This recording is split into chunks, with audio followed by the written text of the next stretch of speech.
सुभाष जी अग्रवाल साहब, principal sir, teachers, CA साहब, madam, प्यारे बच्चों, बहुत ही अच्छा लगा मुझे यहाँ पे आके। और थोड़ी देर के लिए तो यहाँ आने के बाद मैं ये भी भूल जाती हूँ कि क्योंकि जब भी मुझे यहाँ पे कॉलेज में खास तौर पे बच्चियों के बीच में आने का मौका मिलता है तो मैं ज़रूर आती हूँ। क्योंकि पहले भी मैंने यहाँ पे बोला था आप लोगों की, जब पहले वाले उसमें आई थी प्रोग्राम में, क्योंकि हम जो मैं आज यहाँ पर हूँ तो कहीं ना कहीं अपनी लाइफ में किसी ना किसी से इंस्पायर होके मैं यहाँ पर हूँ। तो नीचे भी मुझे जब सर वेलकम कर रहे थे, सुभाष जी सर, तो मैंने यही कहा, सोसाइटी से जो कुछ हम लेते हैं तो हमें सोसाइटी को देना भी चाहिए, और जब मौका मिले तो देना चाहिए। तो आज ये जो आमंत्रण था मैंने बिल्कुल सहज रूप से स्वीकार इसलिए किया, बहुत बिजी थी, पर फिर भी कि नहीं, मुझे जाना है लड़कियों के बीच में, क्योंकि जो ऋण मेरा समाज ने मेरे ऊपर चढ़ाया उसको, ऋण को उतारना तो है ही मुझे। क्योंकि यदि मैं आज बच्चों के बीच में नहीं जाऊंगी तो कुछ ना कुछ मैं अपने हिस्से की ईमानदारी नहीं निभा पाऊंगी। बहुत अच्छा लगा मुझे यहाँ पे आके। जैसा कि अभी इस बच्ची ने बताया कि कैडेट ने बताया कि मैं एनसीसी कैडेट रही हूँ खुद भी, और स्कूल के टाइम में गाइड में थी, राष्ट्रपति गाइड मैंने लिया है, और कॉलेज के टाइम में एनसीसी थी। पढ़ाई में बहुत ज़्यादा होशियार नहीं थी मैं। कॉलेज में मैंने पहले भी बताया था कि 10th में मेरा 2nd डिवीज़न आया था। डॉक्टर बनना चाहती थी एक्चुअली में। मुझे लगता था जब हम पढ़ते थे ना तो लगता था एक सरल सी सीधी सी बात करेंगे अपन लोग, क्योंकि उसी का ज़्यादा इम्पोर्टेंट है यहाँ पे, है ना। तो मैं बायो लेना चाहती थी पर बायो मुझे मिली नहीं। फिर उसके बाद मैंने कहा चलो ठीक है, बहुत कॉलेज में एक मैडम थी, उस लैब के बाहर भी खड़ी रही पूरे दिन कि शायद मुझे बायो मिल जाए। तो कहा नहीं, तुम्हारे साइंस और के नंबर भी कम है तो ना बायो नहीं देंगे, क्योंकि नियति को कुछ और मंजूर होता है। फिर ठीक है चलो एनसीसी ले ली कॉलेज में आने के बाद में। एनसीसी में लेकिन हमेशा मेरी मदर जो मेरे को सिखाया करती थी वो ये थी कि आप में देखो, प्रतिभाएं सबकी अलग अलग हो सकती है। इस बच्ची ने यहाँ डांस किया तो कई बच्चियाँ डांस नहीं कर सकती, क्योंकि ईश्वर ने उसको कहीं कुछ और अच्छा दिया होता है। तो उस अच्छे को पहचानने की आवश्यकता है, और ये जो इंस्टीट्यूट है, ये जो संस्थाएं हैं, ये उस अच्छे को पहचानने के लिए ही अस्तित्व में रहती हैं।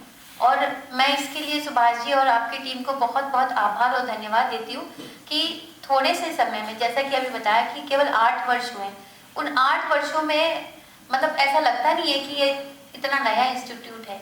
अभी ऐसा लगता है कि बहुत जड़ें काफ़ी जम चुकी हैं, और ईश्वर से मैं ये कामना भी करती हूँ कि इसके जो फल हैं वो बहुत मीठे मीठे हों। जिस इंस्टीट्यूट से आज हम निकल के और यहाँ स्टेज पे आए हैं, मैं भी चाहती हूँ कि उसी तरह आप लोग भी उस फल के रूप में ऐसे ही स्टेज के ऊपर पुनः यहाँ पर पधारें। और जैसा कि मैं अपनी लाइफ में जिन लोगों से प्रभावित हुई और जिन लोगों ने मेरे को प्रभावित किया, उनमें एनसीसी ऑफिसर्स भी थे, पुलिस ऑफिसर्स भी थे, और एडमिनिस्ट्रेटिव ऑफिसर्स भी थे। एक कलेक्टर मैडम हुआ करती थी, अदिति मेहता, ठीक है, वो हमारे यहाँ आती थी। तो मैं कॉलेज बंक करके, मतलब स्कूल बंक करके, स्कूल में मतलब हमारी क्लास चलती होती थी और मैं पीछे से धीरे से खसक के, मुझे पता चल जाता था कि अदिति मेहता आ रही है, तो खसक के उन मैडम को देखने के लिए एक खंबे के पीछे खड़ी होकर मैडम को देखने के लिए जाया करती थी। तो एक्चुअली में क्या होता है कि आपके मन में किसी भी चीज के प्रति इस तरह की एक होनी चाहिए कि नहीं यार, हमें अपने जीवन में कुछ करना है। और जब तक आपके जीवन में कोई लक्ष्य नहीं होगा तब तक आपके जीवन का कोई, देखो लक्ष्य 2 तरीके के हो सकते हैं। अब क्योंकि हम उस एक जो भौतिक लक्ष्य होता है, एक आध्यात्मिक लक्ष्य होता है। जब हम भौतिक लक्ष्य को प्राप्त कर लेते हैं तो एक आध्यात्मिक दौड़ भी हमारी एक यात्रा चालू हो जाती है। वो सर्टेन एज के बाद, एक मैच्योरिटी लेवल आता है, उसके बाद स्टार्ट होती है। लेकिन एक चीज हमेशा ध्यान रखना, हो सकता है कि उस समय मेरे को भी चीज सिखाई होती। हालांकि देखो, एक माँ जो होती है ना, हमारी माँ जो होती है वो हमारी बेसिकली हमारी आध्यात्मिक गुरु भी होती है और हमारी भौतिक गुरु भी होती है। तो आप सभी से मेरा एक अनुरोध है कि अपनी मदर के हमेशा नजदीक रहना, क्योंकि कभी कोई माँ गलत सलाह नहीं दे सकती, ठीक है। तो माँ का हमेशा कहना मानना, और टीचर्स, 2 चीज। एक गुरु जो होता है मेरी लाइफ के अंदर, मेरे टीचर्स और मेरी मदर, जो मैं कुछ आज यहाँ पर हूँ सिर्फ और सिर्फ उनकी बदौलत हूँ। और एक मेरा इंस्टीट्यूट, क्योंकि माँ ने हमेशा मुझे प्रेरित किया हर काम को करने के लिए। तो बात वहीं से शुरू करते कि बायो नहीं मिली थी, मदर ने मेरे यही कहा कि देखो जीवन में जब भी जो भी चीज़ मौका मिले करने का, उसमें अपना 100% दो। मेरा ये मानना है कि आपको यदि सफाई करने का भी कभी कोई काम कहे ना, कोई टीचर दीदी कहे कि बेटा इस टेबल को साफ कर दो, तो उसमें भी आप अपना 100% दो, क्योंकि तिनका तिनका तिनका छोटी छोटी चीजें करके आपका एक व्यक्तित्व बनता है। आपका व्यक्तित्व बनता है उस चीज के प्रति कि आपका जीवन को जीने का, काम करने का तरीका, आपको लाइफ दृष्टिकोण डेवलप होता है आपका खुद का अपना। और ये जो एनसीसी है, एनसीसी मेरा ये मानना है कि हमारे यहाँ तो कंपल्सरी नहीं है, लेकिन कुछ देशों में, जिसमें आप लोगों को पता होगा, कुछ देशों में बच्चों के लिए, खासतौर पे विद्यार्थियों के लिए सैनिक शिक्षा अनिवार्य है। आप लोगों को पता हो, इजराइल में जैसे, इजराइल में सैनिक शिक्षा अनिवार्य है। हम सौभाग्यशाली हैं कि हम इस देश में पैदा हुए जहाँ पे कि हम लोगों को इस तरह से एक बहुत सुकून भरा माहौल मिला हुआ है, खासतौर पे बच्चियों के लिए भी। अभी थोड़ा सा माहौल हमारा, हम वैसे सुरक्षित हैं, वैसे हम चारों तरफ से पुलिस है, ये सब कुछ है, लेकिन कहीं ना कहीं इनसिक्योरिटी है सोसाइटी के अंदर, क्योंकि एक नजरिए में बदलाव आ गया। और उस बदलाव का कारण बहुत बड़ा सोशल मीडिया है और ये यूट्यूब है, जहाँ पे कि हम अपनी उम्र में, हमें पता ही नहीं था, हमारी शादियाँ हो गई तब तक हमें पता नहीं था कि शादी के बाद क्या क्या चीज़ें होती है, कैसे होती है शादी। हमारा फोकस तो सिर्फ पढ़ने पे और अपना कैरियर बनाने पे था, और शादी में क्या क्या होता है ये भी नहीं पता था। शॉपिंग भी किसी और ने की होती है, अब हर चीज़ बच्चों को पता होती है कि कैसे कैसे लाइफ। तो बेसिकली सोशल मीडिया का ही थोड़ा सा कि हम लोगों को बहुत सारी चीज़ें आपको एडवांस में पता है, लेकिन आपको एडवांस में पता दो चीज़ों से हो सकता है। एक तो नेगेटिविटी से, मतलब जो आपकी लाइफ को स्पॉइल करती है, जो आपके समय को खराब करती है। एक वो चीज़ जो आपकी कैरियर के लिए, जो आपके खुद के अपने व्यक्तित्व के लिए ज़रूरी है।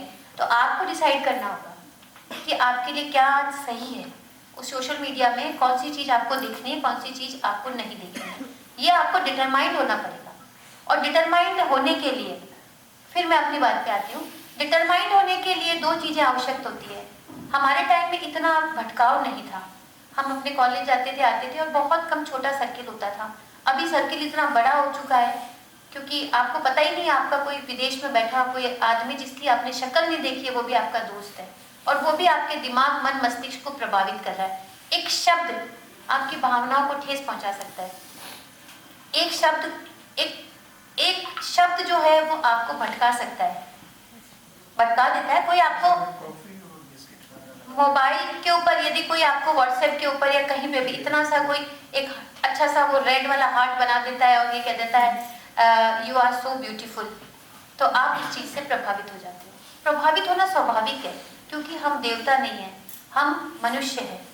तो उस चीज़ को डिटरमाइन करने के लिए, उस चीज़ को आप अपने लक्ष्य को, कि नहीं मुझे तो अपने लक्ष्य पे केंद्रित रहना है, मैं अपने पेरेंट्स, अपने इंस्टीट्यूट, अपने सराउंडिंग्स के अंदर जो लोग हैं केवल उन्हीं से प्रभावित होंगी या उन्हीं की बात मानूंगी। तो ये बहुत ज़रूरी है, अभी डिटरमाइंड होना बहुत ज़रूरी है। और डिटरमाइंड होने के लिए एक चीज़ बहुत ज़्यादा ज़रूरी है, वो ये चीज़ है कि आप 24 घंटे मन में ईश्वर का नाम लें। 24 घंटे मन में ईश्वर का नाम लें। कोई भी, जो भी आपका इष्ट है, कोई आपका इष्ट, कोई भी इष्ट है आपका, कोई भी धर्म है आपका, चाहे आप क्रिश्चियन हैं, चाहे आप मुसलमान हैं, चाहे आप हिंदू हैं, चाहे सिख हैं, कुछ भी हैं, जो भी आपका इष्ट है उसका हमेशा स्मरण करें। स्मरण करने से क्या होगा कि आपका जो भटकाव है, हमारा सबकॉन्शियस जो माइंड है वो डाइवर्ट नहीं होता। हम दो तरीके से, हमारा जो माइंड है वो बेसिकली दो पार्ट में डिवाइड होता है। एक से हम पूरे दिनचर्या करते हैं और एक जो थॉट प्रोसेस को हमारे को गेन करता है। तो हमारा बेसिकली सबकॉन्शियस माइंड यदि बिजी रहेगा तो हमारा भटकाव जो है वो बिल्कुल खत्म हो जाएगा। तो इस चीज़ का हमेशा ध्यान रखना। और बड़ा अच्छा लगा मुझे यहाँ आके, और एनसीसी की बच्चियों ने बहुत अच्छा प्रयास किया है। और ये जो पीपीटी देखा मैंने, उससे बिल्कुल ये नहीं लग रहा कि ये अभी सिर्फ इसी साल की बच्चियाँ हैं। बहुत अच्छा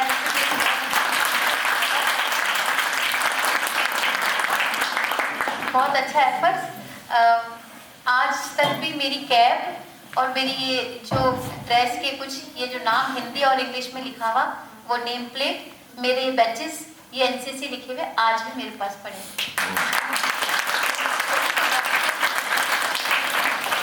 जो एनसीसी लिखे हुए के पीछे की साइड में जो पिन लगी होती है उसमें हल्का हल्का जंग आ गया है, पर फिर भी वो पढ़ी है। मैंने सोचा था मेरी डॉक्टर के काम आएगा, मैंने उसको दी, मैंने कहा बेटा ये तू काम ले ले। मेरी बेटी है 12th में पढ़ती है, तो मैंने उसको कहा नहीं नहीं इसके पीछे तो जंग आ गया, मैं तो दूसरा नया लेके आऊँगी। ठीक है बेटा, ठीक है। तो अभी भी वो चीज़ें हैं मेरे पास संभाली हुई, और संभाली इसलिए है क्योंकि बहुत नज़दीक से चीज़ों को देखा है, ज़िंदगी को बहुत जिया है अच्छे से मैंने, और इसके लिए मैं ईश्वर की बहुत बहुत आभारी हूँ कि मुझे हमेशा सही लोगों का सही समय पर सहयोग मिला। और आप लोग भी इसके लिए ईश्वर का बहुत बहुत आभार व्यक्त करना, क्योंकि आपके पेरेंट्स, आपके ये जो शिक्षक हैं, ये लोग आपके जीवन को ऐसा तराशेंगे कि इसकी कल्पना आप अभी नहीं कर पा रहे हो, लेकिन इसकी जो एहसास है इसका 10 साल बाद, 15 साल बाद आपको लगेगा कि अरे यार हम लोग को कितनी मेहनत से, कितना अच्छे से इस इंस्टीट्यूट ने तराशा है।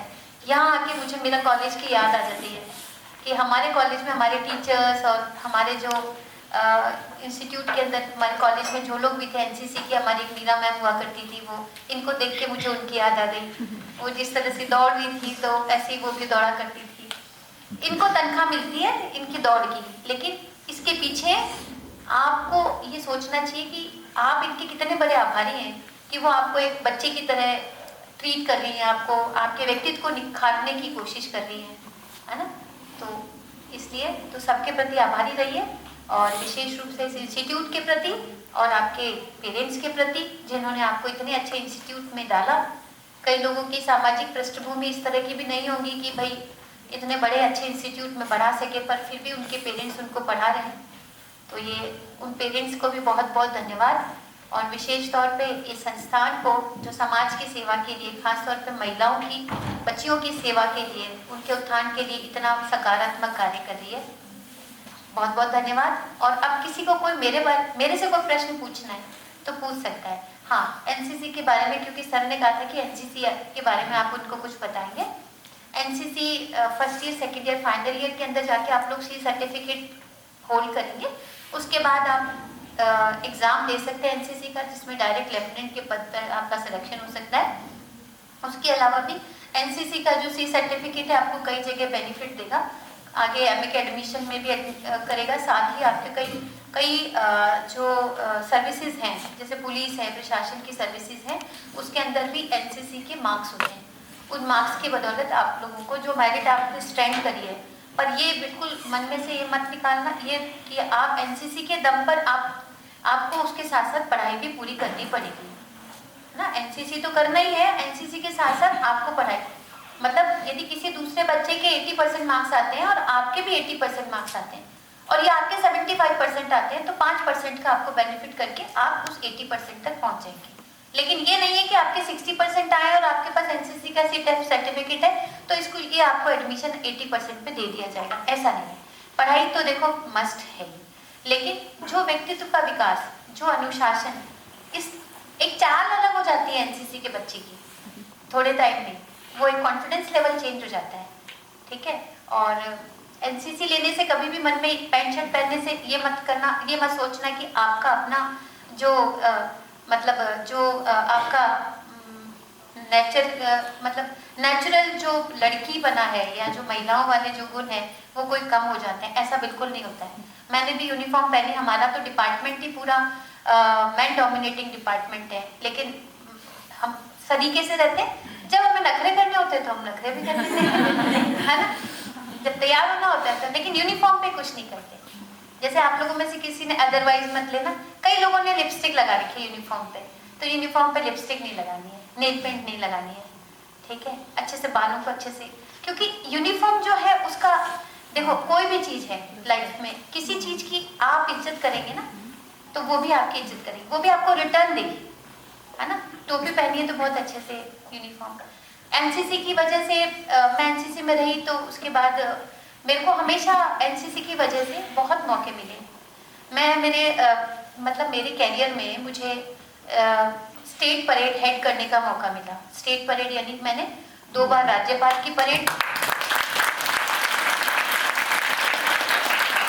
स्टेट लेवल पे 2 बार राज्यपाल की परेड, और एक बार सीएम मैडम यहाँ आई थी तो उनकी परेड को लीड करने का मुझे, कमांडर थी मैं पूरी कॉलेज, पूरे प्लाटून की, पूरे जितने भी प्लाटून्स होते हैं उसमें सबसे कमांडर थी मैं, और सिर्फ इसलिए क्योंकि मेरे पास एनसीसी थी।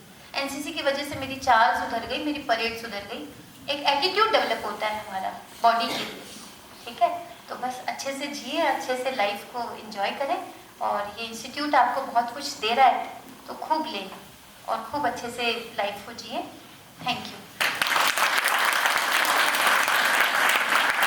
किसी को कुछ पूछना है तो पूछ सकता है मेरे से। बस एक चीज़ का थोड़ा सा और मैं बात कहना चाहती हूँ कि अपनी लाइफ को, अभी माहौल लड़कियों के प्रति अच्छा नहीं है, भटकना मत। बस भटकाव बहुत बहुत बहुत ज़्यादा भटकाव है, भटकना नहीं।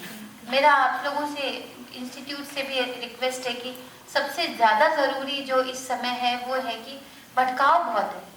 हमारा जो यूथ है, मेरी खुद के बच्ची है, मतलब 12वीं क्लास में पढ़ती है, तो मुझे कई बार बहुत मेहनत करनी पड़ती है उसके माइंड को रीड करने के लिए, क्योंकि सोशल मीडिया जो है वो बहुत ज़्यादा आप लोगों को मतलब गाइड कर रहा है। तो उससे दूरी बनाए रखना, और कोशिश हमेशा ये करना कि अपने से बात करो, खुद से बात करना सीख लेना। जब हम खुद से बात करना सीख लेते हैं ना, तो हम सही और गलत का हम लोग फासला आराम से कर पाते कि सही क्या है और गलत क्या है। और अपने जब भी कोई प्रॉब्लम आए आपके लाइफ के अंदर, और ये बात ध्यान रखना ज़रूर, मैंने हमेशा कभी वो काम नहीं किया जो मेरे पेरेंट्स को मंजूर नहीं था।